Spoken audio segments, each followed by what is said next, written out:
Top mechanic group நண்பர்கள் அனைவரும் வணக்கம். நாகர்கோவிலேருந்து பிஎன் பைக் குமார். இந்த வண்டி பார்த்திங்கன்னா Yamaha ஃபேஷனோ bs6 மாடலு. வண்டி கிலோமீட்டர் பார்த்திங்கன்னா ஒரு 5900 கிலோமீட்டர் ஓடிக்குது. அதுக்குள்ளே செல்ஃப் அடிக்கலன்னு சொல்லி கம்ப்ளைண்ட்டு. பார்த்திங்கன்னா இந்த வண்டிங்களில் வந்து ஏற்கனவே சொல்லியிருக்கோம், ப்ராக்டிக்கலாக ஒயரிங் பார்த்தா தான் bs6 வண்டிங்களில் வந்து பண்ண முடியும். எந்த ஒரு ஓபிடி போட்டு எந்த ஒரு bs6 பயிற்சியாளருடைய பேச்சை கேட்டு இதை பண்ண முடியாது.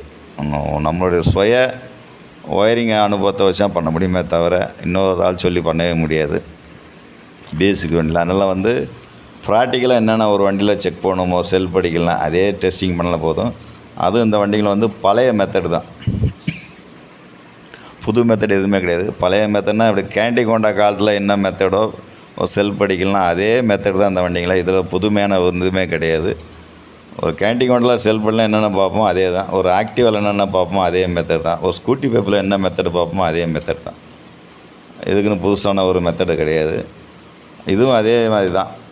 ஒரு செல்ஃப் அடிக்கலாம் என்ன பார்க்கணும் அப்படின்னு தான். அந்த ஃபால்ட்டை வந்து கிளியர் பண்ணியாச்சு. என்ன ஃபால்ட்டுன்னா, செல்ஃபு பட்டன்லேருந்து வரக்கூடிய, அதாவது செல்ஃப் சுவிட்சில் வந்து வரக்கூடிய power supply, DC power supply வரக்கூடிய பின்னு வந்து கலண்டு போச்சு இந்த ஐஜி பாக்ஸில். இந்த ஒரு சின்ன ஒயர் கம்ப்ளைண்ட்டுக்காக இதை நண்பர் வந்து 8500 வரைக்கும் இந்த பாக்ஸ், புது பாக்ஸே வாங்கிட்டார். ஐடச் பாக்ஸ் புதுசே வாங்கிட்டார். கம்பெனியில் ஆர்டர் போட்டு இது புது பாக்ஸு போட்டும், புது பாக்ஸ் போட்டும் இந்த வண்டியில் வந்து செல்ஃப் அடிக்கல. ஒயரிங் தான் அது.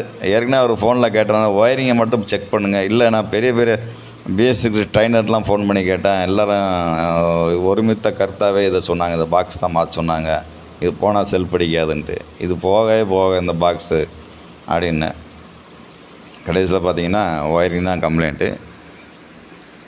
இந்த பாக்ஸை வந்து எப்படி எளிமையாக செக் பண்ணலான்னு பார்த்தீங்கன்னா, அந்த 3 பின் ஹோல்டர் இருக்கும், அந்த பின்னை நீங்கள் கழட்டிட்டு செல்ஃப் பட்டனில் வந்து கை வச்சுட்டு இந்த மாதிரி அழுத்துறப்போ 3 பின்லையுமே வந்து டிசி பவர் சப்ளை வந்து வரணும். டிசி பவர் சப்ளை வந்து பிளிங்காய் தான் வரும், ஒரே கான்செப்டாக வராது. பிளிங்காய் தான் வரும், ஒரே ஈவனாக வராது. இப்படி வந்துச்சுன்னா அந்த பாக்ஸு நல்லா இருக்குன்னு அர்த்தம். ஆனால் ஒயர் கட் ஆகிறப்போ அந்த மாதிரி பாக்ஸ் லைன் வராது. ஒயரிங்லாம் நல்லா இருக்குதான்னு பார்த்துட்டு தான் அந்த பாக்ஸை வந்து நம்ம இந்த மாதிரி டெஸ்ட் பண்ண முடியும்.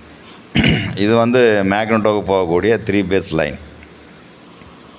இந்த லைன் வந்து டைனமாவும் வேலை செய்யும், எலக்ட்ரோ மேக்னெட்டிக்காகவும் வேலை செய்யும்.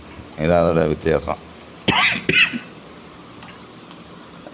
டிசி டெஸ்ட்லேயும் பண்ணியிருக்கோம் அந்த லைனை, ஏசி டிசி டெஸ்ட்லேயும் பண்ணியாச்சு. இப்போ டிசி டெஸ்ட்டில் பண்ணுறப்போ ஃப்ரண்ட் செல்ஃப் பட்டன் அழுத்திட்டு ஃப்ரண்ட் பிரேக்கையும் பிடிச்சிட்டு பார்க்குறப்போ இந்த பிளிங்கிங் பவர் சப்ளை வரணும். இதே மெத்தட் தான் சூப்பர் எக்ஸலு எல்லா வண்டியுமே bs6 எல்லாம் இதே மெத்தடு தான். இந்த ஒயர்னால தான் இவ்வளோ ஃபால்ட்டு. ஒரு 8500 வரைக்கும் செலவு பண்ண வச்ச இந்த ஒரு ஒயர் தான் ப்ளூ கலரில் ஒயிட் கோடு போட்ட லைன். இந்த கலரை பற்றி ஏற்கனவே டியோ வண்டி, ஆக்டிவா வண்டிக்கு எல்இடி பல்பு கட்டு பண்ணுறதும் இந்த கலர் ஒயர் தான். இந்த வண்டியில் இந்த கலராக யூஸ் பண்ணியிருக்காங்க, அந்த வண்டியில் வந்து எல்இடி பல்புக்கு யூஸ் பண்ணியிருக்காங்க. இது பார்த்தீங்கன்னா தெரியும். லாஸ்ட்டில் நடுவில் இருக்கிற அந்த பின்னு தான், நடுவில் இருக்கிற பின்னு தான் வந்து செல்ஃப் பட்டனில் வரக்கூடிய டிசி பவர் சப்ளை. இந்த பின்னு வளைஞ்சிச்சு. இப்போ வந்து ஒரு பேஸ்ட்டு போட்டு லாக் பண்ணி அந்த பின்னை வளைச்சி உள்ளே மாட்டியிருக்கோம்.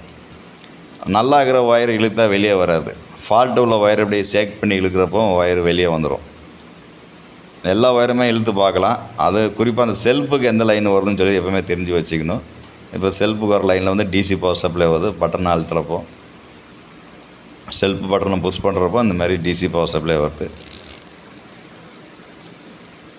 அதுமாதிரி இந்த பின்னை வந்து WD-40 வச்சுருக்க க்ளீன் பண்ணலாம். சூப்பர் எக்ஸலை பற்றி ஒரு வீடியோ போட்டிருந்தோம். அதே மெத்தட் தான், புதுமையான மெத்தட் எதுவுமே இல்லை.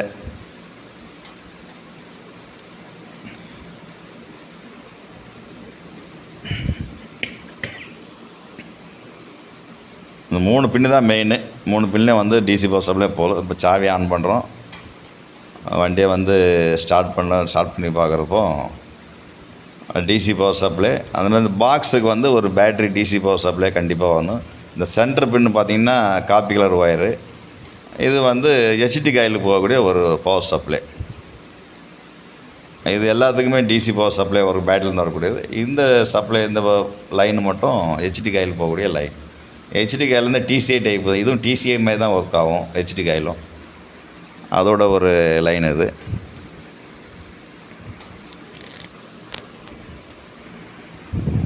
அதுமாதிரி இந்த ரிலே பற்றி என்ன வீடியோ போட்டிருந்தோம்.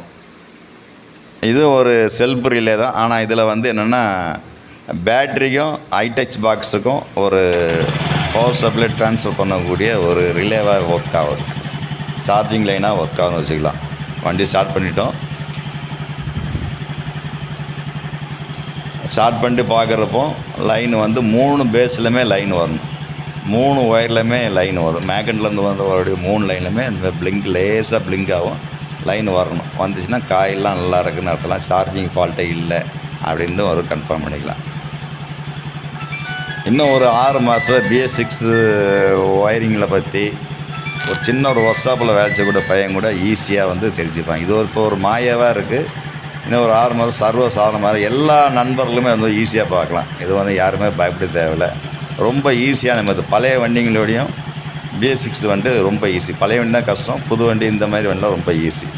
அதுக்காக ஒரு வீடியோ போய் தான் நண்பர்களுக்கு. இப்போ அந்த 8000 ரூபா அவர் செலவு பண்ணிட்டார். இது எப்படி இது பண்ண போகிறாருன்னு தெரியல. கஸ்டமர்கிட்ட எப்படி பண்ண போகிறாருன்னு தெரியல. எடுத்தோன்னே எந்த பொருளுமே bs6 வண்டியில் மாற்றாதீங்க. கடைசி வரைக்கும் ஒயரிங் செக் பண்ணிட்டு மாற்றுங்க. ரிலேலாம் ஏசிடிசி லைன் வருது. இதையும் ஒரு ஈஸியாக செக் பண்ணிக்கலாம். இப்படி சின்ன சின்ன டெஸ்டிங்கிலே வந்து ஒரு bs6 வண்டியில் ஃபால்ட்டை வந்து நம்ம கிளியர் பண்ணிக்கலாம். அதுக்காக வீடியோ பதிவு தான் இது. தேங்க்ஸ் நம்பரில். இப்போ வண்டி ஸ்டார்டிங்கில் கிளியர் ஆகிடுச்சு. சின்ன ஒரு ஒயர்னால இவ்வளோ ஒரு ப்ராப்ளம். இன்னும் மேற்கொண்டு நிறைய bs6 ஒரு 40 விதமான கம்ப்ளைண்ட்டுகள் வந்து நம்ம டாப் குரூப்பில் கண்டிப்பாக பதிவு பண்ணும். அதுக்கான பதிவு தான் அது.